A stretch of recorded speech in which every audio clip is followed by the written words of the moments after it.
İyi misiniz?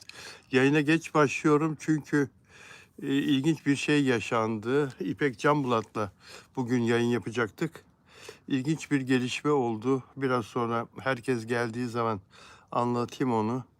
O nedenle yaklaşık bir saatlik bir gecikmeyle başlamak zorunda kaldık. E, İpek Canbulat'la olamayacağız bugün bu yayında arkadaşlar. Her zaman her akşam saat 18'de yayını yapıyoruz ama bugün ne yazık ki olumsuz bir şey yaşandı ve İpek Canbulat yayına katılamıyor. Dolayısıyla İpek Canbulat'ın başına gelen bir gelişmeyle ilgili bir problemle ilgili olarak yayına geç başladık. Herkes geldiği zaman da o konuyu konuşuruz arkadaşlar. Evet, magazin dünyasında yaşanan ilginç gelişmeleri konuşuyoruz sizinle her gün yaptığımız canlı yayınlarda. Ünlüler dünyasında yaşananlar, dizi sektöründeki gelişmeler, sahnelerde şarkıcıların hayatındaki gelişmeler ve çalışmalarındaki yenilikleri konuşuyoruz. Bugün de öyle yapacağız. İlginç haberlerimiz var sizlerle paylaşacağım. Bugün alıştığınızın tersine yayını tek başıma yapacağım. İpek Canbulat'ın başına gelen talihsiz bir olay nedeniyle biraz sonra birkaç arkadaş daha gelsin. Biraz daha kalabalıklaşalım. O konuyu da açayım arkadaşlar. Evet, bugün ne var içeriğimizde? Dün kaybettiğimiz Kızılcık Şerbeti dizisinin oyuncusu Ece İrtem'in vefatıyla ilgili gelişmeler var, konuşacağız. Cenaze töreniyle ilgili sizlere bilgi vereceğim. Elif Yaylacı benim arkadaşım görmüş Afra ile Mert'i diyor. Sıla Deveci de soruyor nerede görmüş diye. Evet, nerede görmüş, ne zaman görmüş? Afra ile Mert'i gören çok insan var ama birlikte gören son zamanlarda hiç yok.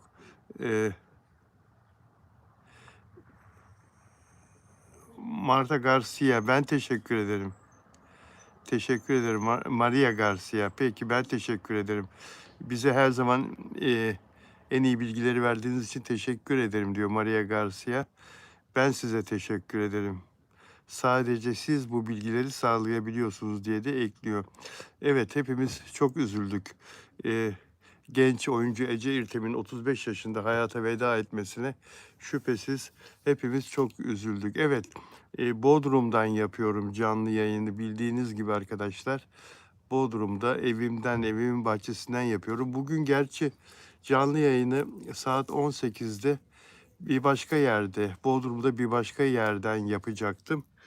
Ve hazırlıklarım, her şeyim tamamdı.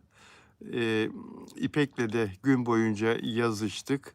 İçeriğimizle ilgili, bu yayında konuşacağımız konularla ilgili İpek'e bilgiler aktardım. 5-6 kez. Ve en son ben artık yayın için son hazırlıklarını tamamlıyorum. Yayına 15 dakika var. İpek önce bir mesaj yolladı, sesli mesaj. Sesli mesajı da okumaya fırsat bulmadan telefonla aradı. Açtım, İpek merhaba dedim. Ağlıyor İpek telefonda. Hayrola İpek, ne oluyor dedim. Bilal abi dedi, köpeğim kayboldu, köpeğim kayıp dedi. Yalova Çınarcık'ta İpek, yazlıkta şu anda. Köpeğim kayıp Bilal abi diye hüngür hüngür ağlıyor. Sakin ol dedim, nasıl oldu? İşte deniz kenarında görmüşler. Bir köpeğin peşinden gitmiş dedi. Bir erkek köpeğin peşinden gitmiş dedi. Abi dedi, yayın yapamayacağım, yayına gelemeyeceğim. Tamam dedim, problem değil, hallederiz.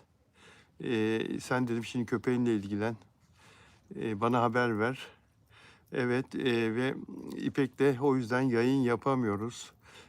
Ben de olduğum yerden hareket ettim. Bari dedim gideyim eve, rahat rahat yayın yapayım. O arada İpek, çünkü sesli mesajında İpek diyor ki, eğer diyor köpeğimi bulursam yayına katılacağım abi. Yarısından da olsa katılacağım. Ben de bekleyeyim bari dedim İpek'i. Demek ki bulma ümidi var. Bekleyeyim dedim. Yine beraber yaparız kendisiyle. Bekledim ama maalesef olumlu bir haber gelmedi İpek'ten. Ve o yüzden de gecikmeli de olsa yayını tek başıma açıyorum arkadaşlar. İnşallah bulur. 2 tane köpeği var bildiğim kadarıyla İpek'in. Küçük benim Tarçın gibi, onlar da Yorkshire Terrier. İnşallah bulur köpeğini, kayıp olan köpeği bulur inşallah. Evet arkadaşlar, e, Ece İrtem vefat eden oyuncu hepimizi, herkesi çok üzdü. E, Akşamları beğeniyle izlediğimiz dizilerin senaryosu ilgimizi çekiyor. Biz ilgiyle izliyoruz ekranları. Dünyanın her yerinde Türk dizileri izleniyor ve o senaryolar ilgimizi çekiyor. Oradaki dramlar, heyecanlar izliyoruz. Oysa ki arkadaşlar, oysa ki o dizilerde oynayan oyuncuların da hayatlarında çok ilginç olaylar yaşanıyor, yaşandı, geçmişte de yaşandı, hala yaşanıyor. Bunu bizler biraz sizlere birazını aktarabiliyoruz ama pek çoğunu bizler de bilemiyoruz. Herkesin hayatına girebilmemiz mümkün değil ve bizi ilgilendirdiği kadar, daha doğrusu sizleri ilgilendirdiği kadar ünlülerin hayatlarına katılabiliyoruz. Onlara işte sorular soruyoruz, röportajlar yapıyoruz. Onlarla ilgili sizi aydınlatmaya çalışıyoruz. Çünkü sizler ekranlarda gördüğünüz, beğendiğiniz, e, alkışladığınız, yücelttiğiniz ünlü isimleri, oyuncuları merak ediyorsunuz. Nasıl bir hayat yaşıyorlar diye. Senaryolar kadar kamera arkasındaki hayatlar da çok ilginç arkadaşlar. Bunu bize bir kere daha Ece İrtem gösterdi. Vefatından sonra Ece İrtem'in yayınlanan röportajlarında oyunculuk yapabilmek için çektiği büyük sıkıntıları, çileleri öğrendik Ece İrtem'in. Oyunculuğu ortaokuldan beri, küçük yaştan beri çok sevdiğini, eğitimini bir başka dalda, müzik dalında yüksek eğitimini yaptığını ama sonra Sadri Alışık Kültür Merkezi'nde özel olarak oyunculuk eğitimi aldığını ve bundan 11 sene evvel oradan mezun olup oyunculuk yapmaya başladığını, ilk önce iş bulma çabalarını, yeni bir oyuncuyken, oyuncu adayıyken iş bulmak gerçekten çok zordur. Sana niye iş versinler? Senin gibi binlerce var. Audition'lara girersin, deneme çekimlerine girersin. Karar veremezler. İzmir'den İstanbul'a çağırıyorlar. Gel diyorlar deneme çekimine. Kendisi anlatıyor. Ece İrtem anlatıyor. Dizinin ismi önemli değil. Gel, deneme çekimini alacağız seni, sonra karar vereceğiz. Onun gibi 5-6 tane daha oyuncuyu deneme çekimlerine çağırırlar. Aralarında hangisini seçeceklerine karar verir yönetmen yardımcısı, yapımcı. Sonra geliyor, audition veriyor. Çekimler tamamlanıyor ve aynı gün havalimanına gidiyor. İzmir'e dönecek, uçağa binecek, uçağa dönecek. Tam havalimanındayken telefon geliyor. Menajerden telefon geliyor. Ece, kararsız kaldılar. Seni bir daha görmek istiyorlar. Hadi gel. Hadi şimdi gel, tekrar gel. Yine çekecekler, gel. Düşünebiliyor musunuz? Evinize döneceksiniz. Havalimanındasınız, uçağınız var. Uçağa binmek üzeresiniz, sizi çağırıyorlar tekrar. Dönüyor, geri gidiyor tekrar. Uçak biletini erteliyor. Hatta İzmir'e gittiği bir sefere de İzmir'den çağırıyorlar. Gelip burada audition verdikten sonra. Ve bazen oluyor işler, bazen olmuyor. Bazen seçiliyor, bazen seçilmiyor.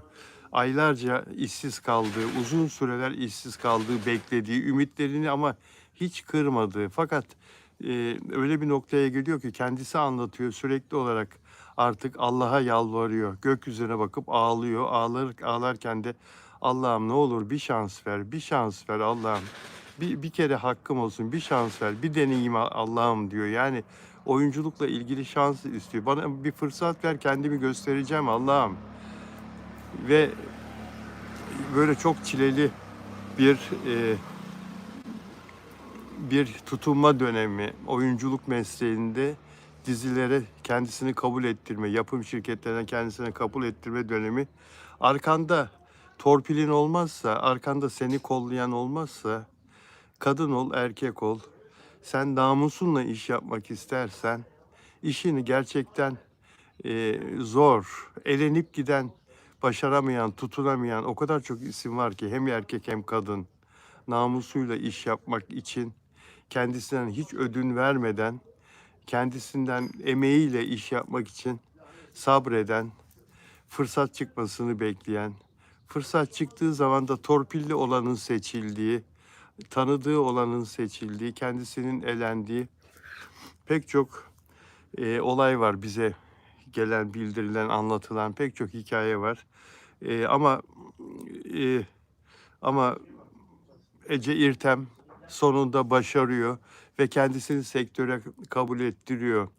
Eee, Son 10 yılda pek çok dizide oynuyor. Yan rollerde, ikinci, üçüncü rollerde ama oynuyor. Başrolü hiç yok bildiğim kadarıyla. Ama oynuyor. En sonunda işte bildiğiniz gibi Kızılcık Şerbeti'nde oynuyor. Ondan önce de oynadığı dizilerde iz bırakıyor. İnsanlar onu severek izliyorlar. Akıllarda kalıyor. Tam kendisini artık sektöre kabul ettirdiğinde artık kolaylıkla iş bulacak kadar kendisini ispat ettiğinde, gösterdiğinde ölüm geliyor onu yakalıyor arkadaşlar. Bir dram, bir dram ve onun vefatından sonra onunla yapılan hayattayken kendisiyle yapılan röportajları izlediğimde, katıldığı programlarda anlattıklarını izlediğimde Ece İrtem'in çok sıkıntı çektiği için maddi manevi işiyle ilgili çok sıkıntı çektiği için sinirlerinin alt üst olabileceğini düşündüm. Hayatın bana verdiği tecrübeyle. Hep söylüyorum, yine söyleyeyim. Bu sene benim 50. yılım gazetecilik mesleğinde. Pek çok ünlü gördüm, pek çok ünlü tanıdım, pek çok ünlüyle röportaj yaptım, kadın erkek. O yüzden anlayabiliyorum insanları. Bir röportajından insanlarla ilgili ön sezilerim bana gerçekleri aşağı yukarı söylüyor, anlatıyor. O insanı daha yakından tanıyabiliyorum. Ve dedim ki kendi kendime Ece İrtem çok yıpranmış, çok stres yaşamış, sinirleri alt üst olmuş ve mutlaka ilaç kullanıyordur dedim kendi kendime. Ve tesadüf bu ya 14 Eylül onun doğum günü ve o gece annesiyle semtlerindeki bir restorana, kafeye artık neyse oraya gidip orada doğum gününü kutluyorlar. Ve Ece biraz da içki içiyor. Eve döndüğünde de hepimizin, çoğumuzun kullandığı antidepresan ilaçlarından alıyor yatmadan evvel her zaman yaptığı gibi. Almaması lazım, alkolle alınmaz, almaması lazım. İddialar bu şekilde. İddialar bu şekilde. Ee, Ve bu iddialar annesinin anlatımı olarak yazıldı bugün medyada. Ama avukatı daha sonra dedi ki Ece İrtem'in annesi herhangi bir ifade vermedi polise. Çünkü kadın henüz kendinde değil. Kızın ölümü onu mahvetti. Çok olumsuz etkiledi. Dolayısıyla bugün medyada yer alan sözler ona ait değildir. Yani avukat demek istiyor ki annesinin söylediği iddia edilen çok alkol içti, eve geldi, haplar içti sonrasında, antidepresan hapını içti ve sabah onu uyandıramadım, ağzından bir kirli su geldiğini gördüm şeklinde ifadenin gerçek olmayacağını söylüyor. Ön otopsi raporunu beklememiz gerekiyor elbette. Bu konuda bir soruşturma açarsa sayın savcı ölümüyle ilgili o soruşturmanın sonucunu beklememiz gerekiyor. Nasıl vefat ettiğini öğrenmemiz için resmi kurumların açıklamalarını beklemek gerekiyor arkadaşlar. Ama bildiğimiz şu var, 35 yaşında gencecik bir insan aramızdan ayrıldı. Öyle ya da böyle. Ve herkes son derece üzgün. Babası emekli savcı, yıkıldı. Annesi emekli yazı işleri müdürü. Kadıncağız sabah kızını kahvaltı için uyandırmaya çalışırken yatakta cenazesini buluyor. O da tabii kolay değil. O da yıkıldı. Allah sabır versin. Allah sabır versin. Cenaze töreni yarın Kuşadası'nda Aydın iline bağlı Kuşadası ilçesinde Hanım Camisi'nde öğlen namazını takiben kaldırılacak cenazesi ve toprağa verilecek. Gencecik bir insanın aramızdan ayrılması, beğenilen bir oyuncunun aramızdan ayrılması sektörde de çok üzüntüye sebep oldu. Ece İrtem'in arkadaşı olan oyuncular, yapımcılar üzüntülerini yaptıkları açıklamalarla ortaya koydular, tekrar ettiler. Arkadaşlar kolay değil. Sette daha kısa bir süre öncesine kadar birlikte kamera karşısında rol yaptıkları, akşamları bazen aynı sofrada yemek yedikleri, sohbet ettikleri arkadaşları hayata veda etti. Ece İrtem, Allah rahmet eylesin, Allah rahmet eylesin diyoruz. Ve çok da fazla söyleyecek bir söz bulamıyoruz. Her yerde nereye baksanız Ece İrtem'le ilgili videolar, haberler, işte son görüntüleri her yerde karşımıza çıkıyor. Genç ölüm her zaman çok büyük keder verir, çok büyük üzüntü verir. Dünyanın her yerinde bu böyledir arkadaşlar. Allah rahmet eylesin, mekanı cennet olsun. Yakınlarına sabır diliyorum. Evet, Afra ve Mert uyumu neden bu kadar sihirli? Afra ve Mert uyumu neden bu kadar sihirli ve herkesin üzerinde hala etkisi var. Herkesin derken dizileri izleyen pek çok insan Afra ve Mert'in uyumunu hala konuşuyor. Hele yurt dışında daha yeni bazı ülkelerde gösteriliyor. Daha bitmedi dizi bazı ülkelerde. Türkiye'de biteli 2 sene oldu ve yurt dışında Afra ve Mert uyumu bazı yerlerde, dizinin gösterildiği ülkelerde çok güncel ve çok popüler. Peki Banu Kavaş merhaba, merhaba. Servin işi sağlam, moderatörleri merhaba arkadaşlar. Dostlar beğen yaparsanız mutlu olurum ve abone olarak izlerseniz de daha çok sevinirim. Bize güç verirsiniz arkadaşlar. Beğen yaparsanız, abone olursanız bize güç verirsiniz. Bizi daha da büyümemize yardımcı olursunuz hesabımızın. Dilerseniz özel abonem de olabilirsiniz. Dilerseniz özel abonelerimin bazı ayrıcalıkları var. Bu konuda da açıklamalar kısmında yazılanları takip edebilirsiniz arkadaşlar. Süper Chat ile de dilerseniz katılabilirsiniz. Özel abonelerim Süreyya Diker.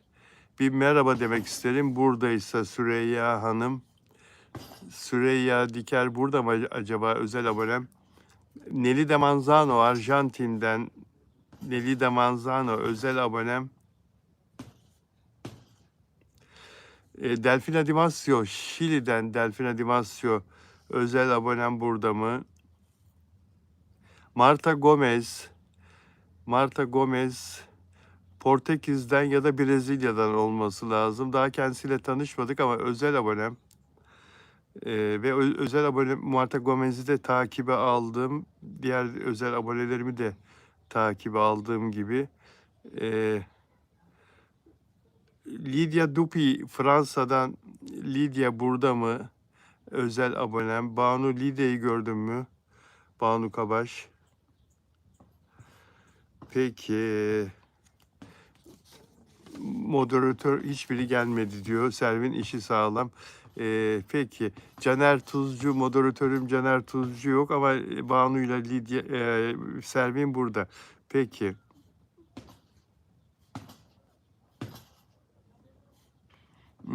Sıla ne diyor? Bu zamana kadarki en iyi partnerim kesinlikle üstü gelmez. İlk sezona denk geldim. Ne kadar küçükler ama çok güzeller diyor. Sıla kimin için söylüyorsun? Mert ve Afra için mi diyorsun? Özcan Işık ben buradayım diyor. Peki Özcan. Hoş geldin. Özcan selam verdi. Peki arkadaşlar. Özcan Işık burada olduğunu söyledi. Asena dün konuştuk arkadaşlar. Eski dansöz şarkıcı Asena yuva yıktı iddiaları var.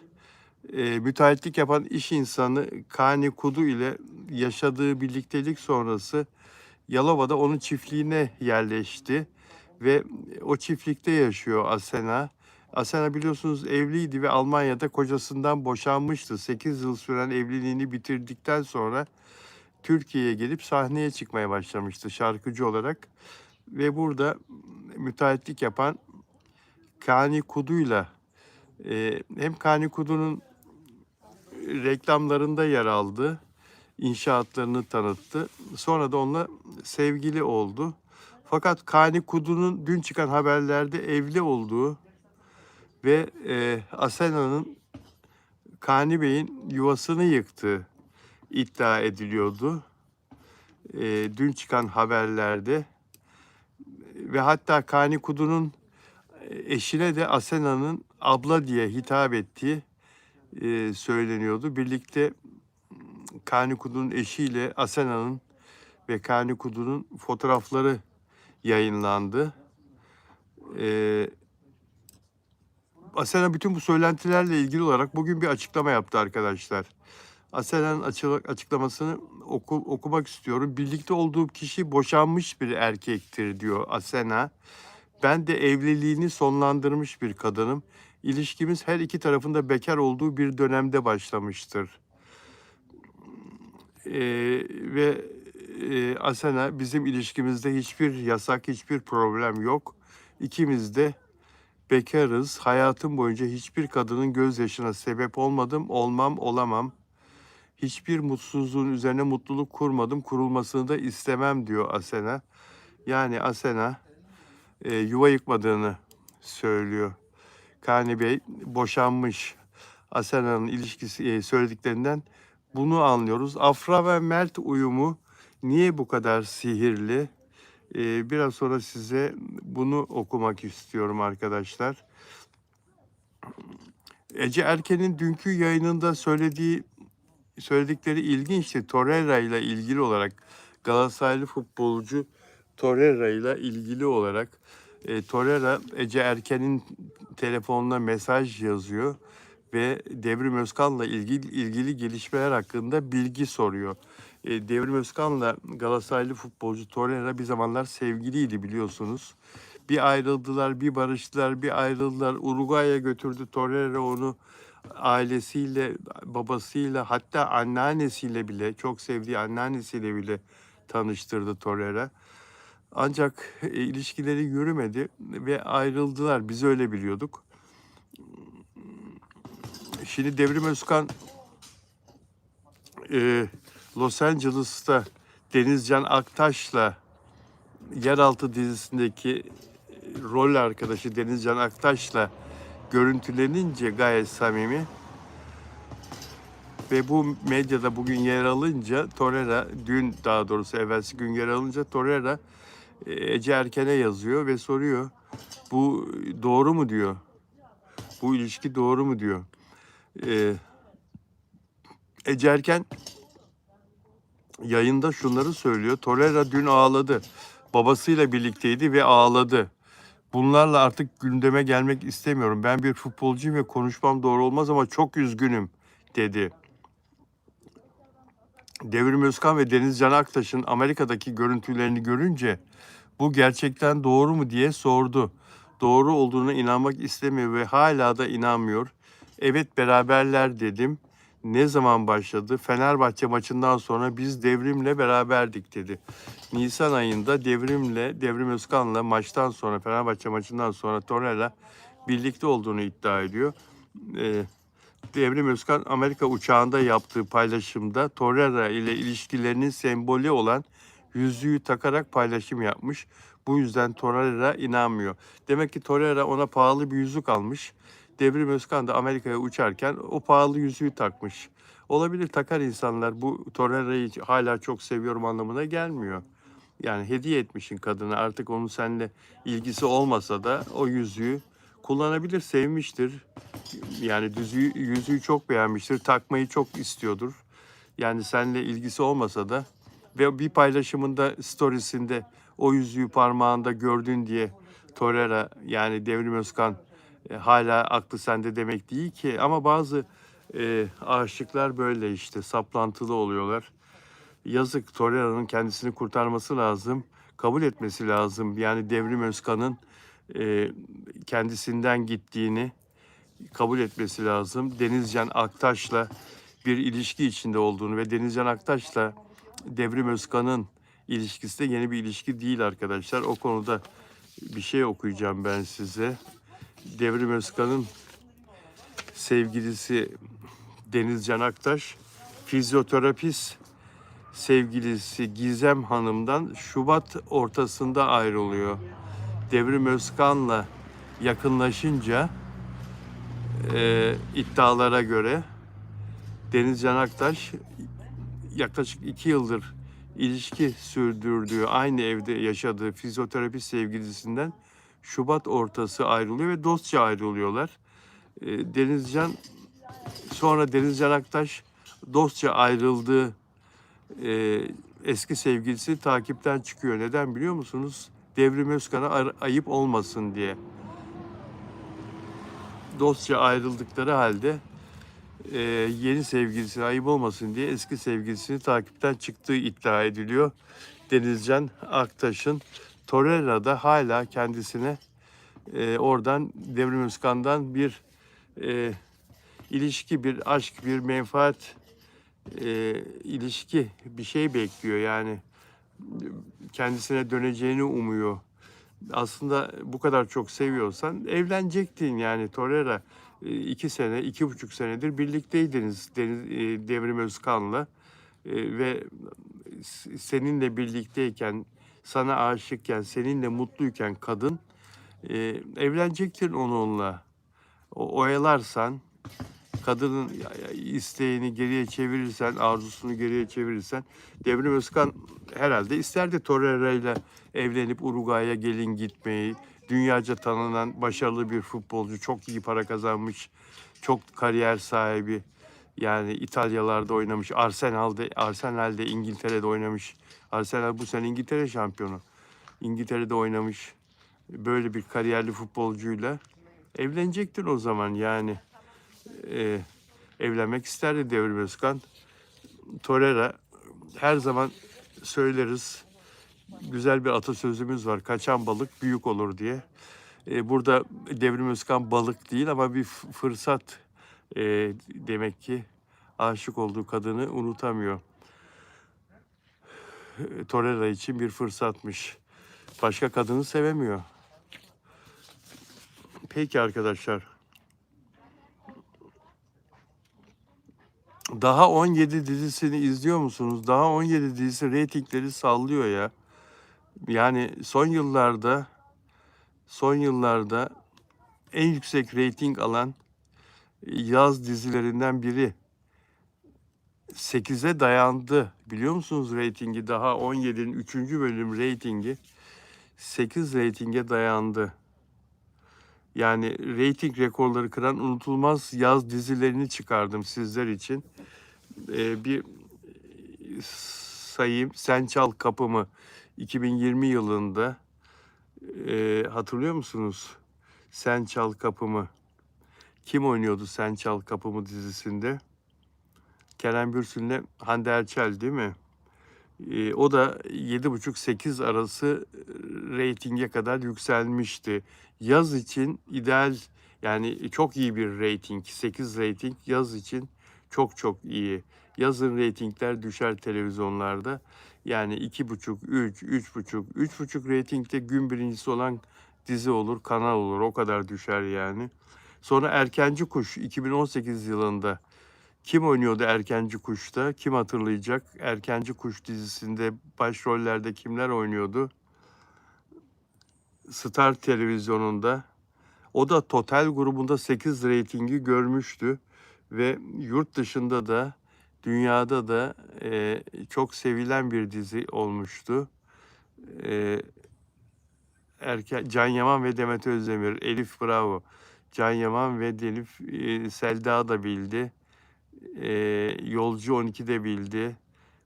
Elif Sev, evet. Elif, Demet Özdemir, Can Yaman. Demet Özdemir, Yolcu 12, Can Yaman. Aferin arkadaşlar. Erkenci Kuş'ta Güneşin Kızları 2015 senesinde. Hatırlayan var mı Güneşin Kızları'nı? Çok sevilmişti bir yaz dizisi olarak. Kanal D'de dram gençlik türündeki bu yaz dizisi de çok sevilmişti. Reytinglerde o da 7,5-8,5 arasında gidip geliyordu. Kim oynuyordu Güneşin Kızları'nda? Çok sevilen bir yaz dizisiydi. Başarılı yaz dizilerin sayısı çok fazla değildir. Ama e, bazı yaz dizileri var ki işte bu saydıklarım gibi hiç unutulmaz. Bak bravo, Hande Erçel, Tolga Sarıtaş diyor Elif. Elif sen neymişsin? Elif Nurçetin 7385, aferin sana. Selda Erçel, Hande Erçel, Okan Hande Erçel diyor. Peki, Yolcu Handecim diyor. YDZ Berzah Poyraz Kız Avcısı diyor. Ya ne ilgisi var bizim konumuzla ya? YDZ ne ilgisi var? Peki başka ne vardı? Unutulmayan yaz dizilerinden Medcezir vardı değil mi arkadaşlar? Sizi biraz daha eskiye götüreyim. 2013 senesi. Bugün Türkiye'nin en önemli oyuncuları arasında sayabileceğimiz isimler Medcezir'deydi değil mi arkadaşlar? Kimlerdi onlar?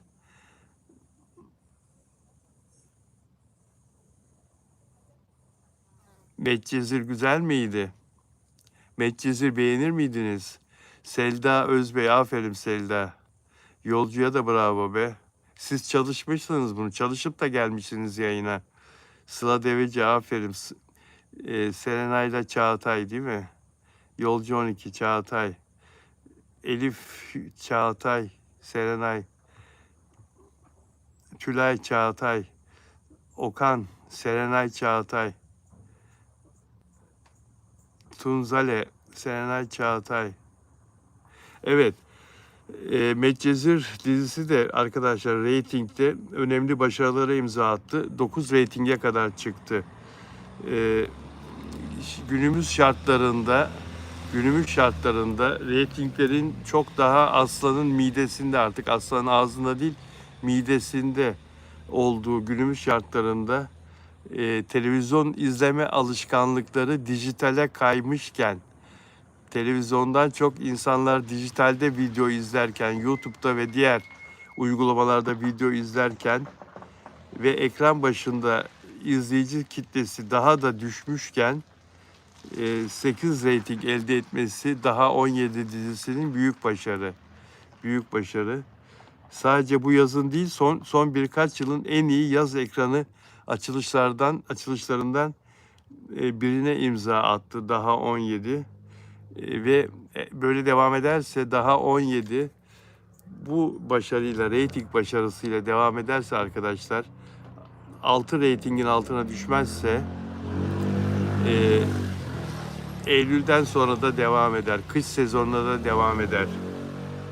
Ve televizyon için kalıcı bir dizi olur arkadaşlar. Daha 17 dizisi. Burada senaristlere çok büyük iş düşüyor. Şimdi şu anda senaryo güzel, seyrettiriyor, sürüklüyor insanları. Oyuncular çok başarılı, genç oyuncular. son derece işlerini iyi yapıyorlar. Hatta onları Çağatay Ulusoy'un geleceği olarak görüyor seyirciler, yakışıklı çocuklar ve kız oyuncular da öyle. Bu arada dün akşam Altı Üstü İstanbul dizisi başladı ATV'de. O da güzel bir başlangıç yaptı arkadaşlar reytinglerde. Altı Üstü İstanbul dizisi de Nehir Erdoğan oynuyor. Feyyaz Duman, İlker Aksum, Yusra Geyik, Öykü Gürman. Beğendim dizinin senaryosunu. İlk bölüm için güzel bir başlangıç. Totalde 4.45 ile gün ikincisi oldu tüm yapımlar arasında. AB'de 3.30 üçüncü oldu 3.30'da. ABC'de 4.29'da üçüncü oldu. Ama ilk bölümün reytingiyle tutunduğunu, kalıcı olduğunu gösterdi. Yaz sezonu için en azından. Bakalım o da daha 17 dizisi gibi daha da yükseltebilecek mi reytinglerini? 7'lere 8'lere kadar yükselebilecek mi? İlk bölüm mesela daha 17'nin ilk bölümünden daha yüksek başladı biliyor musunuz reytinglerde?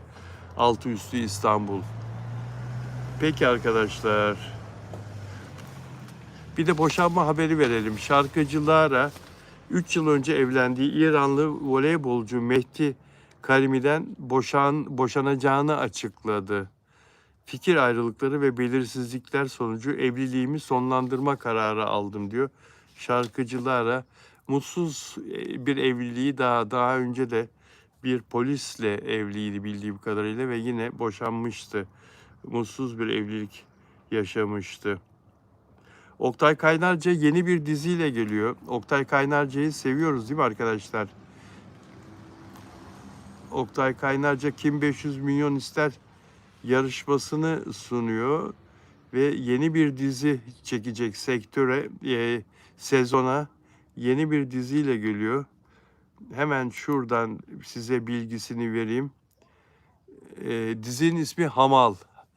ATV'de yayınlanacak. Son olarak Ben Bu Cihana Sığmazam dizisiyle seyirci karşısına çıkmıştı Oktay Kaynarca. Yeni dizisinin ismi de Hamal. Projenin ismi Hamal. Senarist Kerem Deren. Kerem Deren senaryoyu yazacak. Mustafa Şevki Doğan yönetecek diziyi. Evet, Oktay Kaynarca Eylül sezonuna hazırlıyor diziyi ve yakında kas tamamen belirlenecek. Oktay Kaynarca'nın partileri ve tüm oyuncular belirlenecek ve çekimlere başlanacak arkadaşlar. Temmuz başında çekimlere başlanacağı iddia ediliyor. Oktay Kaynarca'yı oyuncu olarak görmeyi özledik. Demek ki yeni sezonda büyük rekabete, reyting rekabetine Oktay Kaynarca da ortak olacak arkadaşlar. Bunu da şimdiden söyleyelim. Peki dostlar. Peki dostlar. Evet. Size söylediğim Afra ve Mert uyumu niye bu kadar sihirli? Değil mi arkadaşlar? O konuda sosyal medyada bana gönderilen bir yazıyı okumak istiyorum size. Afra ve Mert uyumu neden bu kadar sihirli? Bunun cevabı sadece karakter fenomeni değil, aynı zamanda bir oyuncu ikilisi fenomeni olmalarında yatıyor. Onlar ikili olarak önemli bir değerler. Tek de ikisi kıymetli ama ikili olarak da hem gerçek hayatta bir değerler ikili olarak hem de canlandırdıkları karakterler olarak da işte Seyfer olarak da çok beğenilen, takdir edilen, sevilen iki karakterler. Çok büyük bir uyum. Pek az dizide bu uyum yakalanır arkadaşlar. Ve pek az dizide karakterler çok sevilir ve gerçek hayatta da onları canlandıranlar, karakterler kadar onlar gibi eşit sevilir. Anlatabiliyor muyum? Yani çok büyük bir değer var onların üzerinde. Afra ve Mert uyumu üzerinde çok büyük bir kutsama, çok büyük bir e, beğeni var. Geniş kitlelerin, milyonların hem yurt içinde hem yurt dışında. İzleyici sadece Seyhan ve Ferit'in hikayesine değil, bu iki oyuncunun birlikte yarattığı duyguya bağlandı. Bakın bu söylediğim nokta. Sadece Ferit ve Seyhan'ın hikayesine değil, bu ikisinin yarattığı duyguya bağlandı. Yarattığı enerjiye bağlandı insanlar. Peki dizi uzun zaman önce bitmiş olmasına rağmen Seyfer niye hala konuşuluyor? Neden dizi uzun zaman önce bitmesine rağmen sadece Seyfer değil, Seyfer'le birlikte Afram da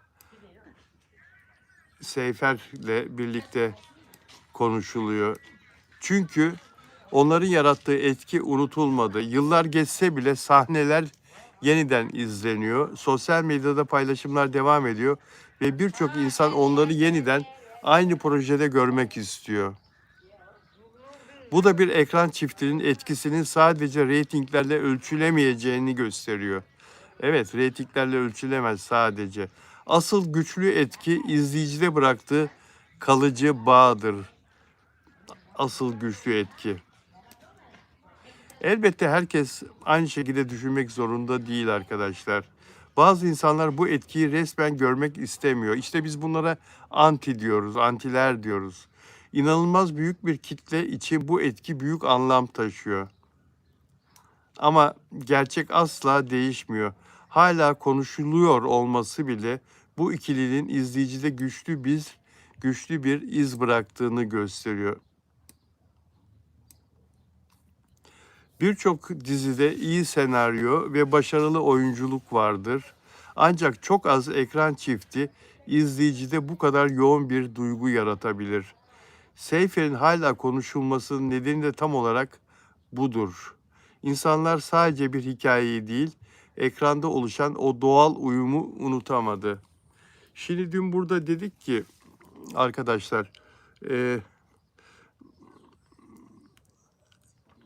Yalı Çapkını'ndan sonra ikisinin de tek başlarına yaptıkları işler Yalı Çapkını kadar büyük etki yaratmadı. Hatta Mert Ramazan Demir'in e, dizisi, ulusal kanaldaki dizisi tutmadı, yayından kaldırıldı. Dizi başarısız oldu partnerlerle uyumsuzluktan.